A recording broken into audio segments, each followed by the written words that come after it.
আসসালামু আলাইকুম বন্ধুগণ, কেমন আছেন? এই যে দেখেন আমাদের এইখানে মাঠের মধ্যে বৃষ্টির কারণে পানি জমে গেছে, অনেক বৃষ্টি হইতে আছে। আকাশের অবস্থা দেখেন, এই দেখেন আকাশের অবস্থা।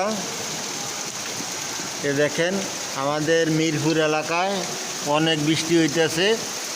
সবাইকে ঈদ মোবারক রইল। এই বৃষ্টির মধ্যে জানি সবের বাড়িতে যাইতে কষ্ট হইতে আছে, গাড়ি ঘোড়া এই বৃষ্টি হইলে বেশি সমস্যা হইতেছে। সবের জন্য দোয়া করবেন। দেখেন মাঠের মধ্যে কি পরিমাণে পানি হয়ে গেছে, অনেক বৃষ্টি হইতেছে। আল্লাহ যেহেতু আপনার রহমতের বৃষ্টি দেয়, বজ্রপাত যেহেতু না দেয়, এই কামনা করি। আর সবাই এই কামনা করবেন, বিশ্বের জন্য দোয়া করবেন, বাংলাদেশের জন্য দোয়া করবেন। বাংলাদেশে যেহেতু যেই সরকারে আসুক, যেই সরকার আসে শান্তিভাবে দেশটা চালাইতে পারে, সন্ত্রাসমুক্ত বাংলাদেশ চাই সবাই।